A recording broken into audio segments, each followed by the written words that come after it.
কে বলে সাধারণ রান্না ভালো করে রান্না করলে পরে যত্ন করে ভালোবাসা দিয়ে রান্না করলে খেতে অসাধারণ হয় না।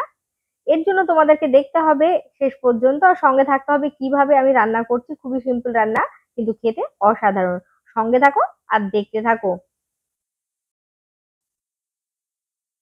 নমস্কার বন্ধুরা, সিম্পল কুক উইথ পলি পরিবারের সবাইকে স্বাগত জানিয়ে আমি আবার একটা নতুন রেসিপি নিয়ে হাজির হয়েছি। চলো দেখে নাও। আজকে কেটে নেবো ওলের ডাঁটা। এই দেখো এখানে ওলের ডাঁটা গুলো বেশ বড় বড় হয়ে গেছে, তো আমি ওলের ডাঁটা কেটে নিচ্ছি। আজকে ওলের ডাঁটাটা হচ্ছে নারকেল কোড়া দিয়ে রান্না করব। দেখো কেটে নিচ্ছি, একটা কাটলাম, আর একটা কেটে নেব। দেখেছো? এই দেখো আর একটা কেটে নেবো এখানে। দেখো এখানে অনেক কটা আছে, ঠিক আছে? দেখো মাটি দেওয়া নেই, নাহলে আরো ভালো হতো। তো আপাতত এই যে এটা কাটবো। অবস্থা দেখো কত মোটা, আর এখানে আরো কয়েকটা হয়েছে। তো এটাকে আমি কেটে নিচ্ছি। দেখো, এই দেখো, এটাও দেখো আগের থেকে তুলনায় এটা আরো বেশি মোটা। আর এটা হচ্ছে পাতাটা ফুটে গেছে, এটা কালকে কাটলে বেশি ভালো হতো। এটা প্রায় 1 কিলোর বেশি হয়ে যাবে। দেখো কত বড়টা, দেখতে পাচ্ছ? দেখো কাটা হয়ে গেল, এবার হচ্ছে এটাকে ছাড়িয়ে নেব। তো আমার তো হাতে চুল কই ধরো, তা আমি ক্যারি ব্যাগ হাতে ভরে নিয়ে কেটে নিচ্ছি। আর ওলের ডাঁটা কাটা কি দেখাবো বলো? তবু যাই হোক, আমি এটা কেটে নিচ্ছি, কেটে নিয়ে ফিরে আসছি। আর এটা হচ্ছে, এটা আমি একটা পুরোটা নেব আর এখান থেকে হাফ নেব। আমার এতটা কিন্তু লাগবে না, দেখতে পাচ্ছ অনেকটা ওজন রয়েছে। এটা দুটো মিলিয়ে কিন্তু প্রায় 1.5 কিলোর বেশি রয়েছে। আমার এতটা লাগবে না, যতটুকু লাগবে নিয়ে নিচ্ছি। চলো কেটে নিয়ে ফিরে আসছি তোমাদের কাছে।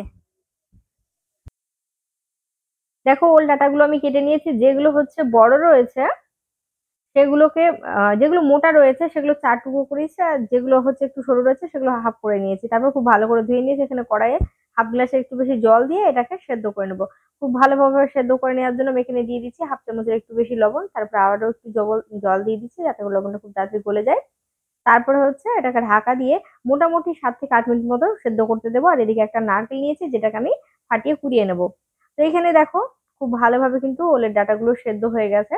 যেন খুব ভালোভাবে সম্পূর্ণ সেদ্ধ হয়ে যায় সে পর্যন্ত কিন্তু এটাকে রান্না করে নিতে হবে, কেননা রান্না করতে করতে এটা একেবারে গলে যাবে সেরকম পর্যায়ে যেন হয়। তারপর খুব ভালো করে জলটাকে ঝরিয়ে নিয়েছি।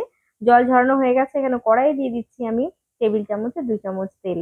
তারপর এখানে শুকনো লঙ্কা একটা দিয়ে দিলাম। তারপরে হচ্ছে হাফ চামচ মতো কালো জিরে দিতে হবে, কালো জিরেটা অবশ্যই একটু বেশি দিতে হবে। আর এখানে আমি দিয়ে দেবো আদা লঙ্কা বাটা 1 চামচ। তবে ছোট চামচের 1 চামচ দিয়েছি এখানে, যেহেতু একটু আদা লঙ্কা দিলে যখন দেবে তখন হচ্ছে একটু সাবধানে দেবে, গায়ে ছিটে পড়ে। তো আমি তার জন্য একটু জল দিয়ে দিলাম। আর দিয়ে দিলাম হাফ চামচ হলুদ গুঁড়ো। এবার একটু ভালো করে একটু নেড়ে ঝেড়ে দিচ্ছি। তারপর এখানে দিয়ে দেবো ছোট চামচের হাফ চামচ মতো জিরে গুঁড়ো। মানে যদি বড় চামচ হয় তাহলে 4 চামচের 4 ভাগ, 1 চামচের 4 ভাগের 1 ভাগ। তারপর একটু নেড়ে চেড়ে নিয়ে দিয়ে দিলাম এখানে চিনি। এবার খুব ভালো করে মশলাটাকে কষিয়ে নিতে হবে। মিনিট 5 মতো কষিয়ে নেবো, আঁচটাকে কমিয়ে রেখে। কোনো রকম ভাবে আঁচটা বাড়াবো না। দেখবে তেলটা এভাবে উপরে উঠে যাবে। তোমরা কিন্তু চাইলে এখানে কিছুটা পরিমাণ ঝাল যদি ভাবো বেশি খাবে তাহলে দিতেই পারো। তো এখানে হচ্ছে ভালো করে মশলাটা কষিয়ে নেওয়ার পর এখানে দিয়ে দিলাম আমি কেটে সেদ্ধ করে রাখা ওলের ডাঁটাটা। এবার ওলের ডাঁটাটাকে ভালো করে নেড়ে চেড়ে নিয়ে আমি আর একটু লবণ এখানে দিয়ে দেবো। খেয়াল রাখবো অবশ্যই যে সেদ্ধ করার সময় কিন্তু আমি লবণটা ব্যবহার করেছি, সেই হিসেব করে কিন্তু এখানে লবণটা দিতে হবে। আর এটা কিন্তু খুব বেশি মিষ্টি মানে ঝাল হবে না বা বেশি লবণ হবে না, এটা হালকা হালকা মিষ্টি থাকবে। তো যেহেতু ওলের ডাঁটা থেকে প্রচুর পরিমাণে জল বেরোয়, তো আঁচটাকে হাই রেখে ঢাকা না দিয়ে কিন্তু এটাকে রান্না করে নিতে হবে। এটা জলটা শুকোতে প্রায় 10 থেকে 12 মিনিট লেগে যাবে। তবে আঁচটাই কিন্তু আমি আবারও বলবো হাই রেখে করে নেবে, মিডিয়াম টু হাই রাখবে। এইভাবে কিন্তু মাঝে মধ্যে নেড়ে দিতে হবে যাতে করে জলটা খুব তাড়াতাড়ি শুকিয়ে যায়। তো আমার কাছে হাতে কম সময় থাকার কারণে জলটা একটু বেশি বেরোচ্ছে। তো তোমাদেরকে বলবো অবশ্যই ওলের ডাঁটা সেদ্ধ করে নিয়ে বেশ কিছুক্ষণ রেখে দিবে যাতে করে জলটা ভালোভাবে নিগড়ে যায়। তো এখানে দেখতে পাচ্ছ জলটা কিন্তু আস্তে আস্তে এভাবে শুকোতে থাকবে। আর মাঝে মধ্যে কিন্তু এভাবে নেড়ে দেবে। আর খেতে কিন্তু ভালোই হবে। নাড়াটার কাছেই কিন্তু রান্নাটার স্বাদটা কিন্তু অনেক হেরফের হয়। সেটা কিন্তু অবশ্যই তোমাদেরকে খেয়াল রাখতে হবে। তো দেখো আমি ঠিক কিভাবে করে নিচ্ছি। আস্তে আস্তে কিন্তু অনেকটা জলটা শুকিয়ে গেছে, দেখে নিশ্চয়ই বুঝতে পারছো। এতক্ষণে 12 মিনিট হয়ে গেছে। আমি এবার হচ্ছে যে নারকেলটা নিয়েছি সেখান থেকে চামচ মেপে দিয়ে দিচ্ছি 3 চামচ। তোমরা কিন্তু চাইলে এখানে নারকেলটা 2 চামচও দিতে পারো, আবার 3 চামচও দিতে পারো। সেটা ওলের ডাঁটার উপর নির্ভর করবে যে তোমরা কতটুকু নিয়েছো। এখানে কিন্তু পরিমাণে 1 কিলোগ্রাম ডাঁটার সম পরিমাণে আমি 2 চামচ নারকেল বাটা কোরানো ব্যবহার করলাম। তারপর খুব ভালো করে দেখো, এখনো কিন্তু যেহেতু জলটা নারকেল দিয়েছি, তারপরে আরো সামান্য জল ছিল, তো সেই জন্য আমি আরো 5 মিনিটের জন্য রান্না করে নেবো। এখানে কিন্তু কোনো রকম ঢাকনা আমি ব্যবহার করছি না। তো দেখতেই পাচ্ছ ঠিক আমি কিভাবে রান্নাটা করে নিচ্ছি। আর খুন্তি দিয়ে কিন্তু এভাবে ভেঙে ভেঙে দেবে, তাতে করে কিন্তু দেখো শাকটা কিন্তু একেবারে গলে গেল, গলে যে ডাঁটা সেটা কিন্তু সম্পূর্ণ গলে গেছে।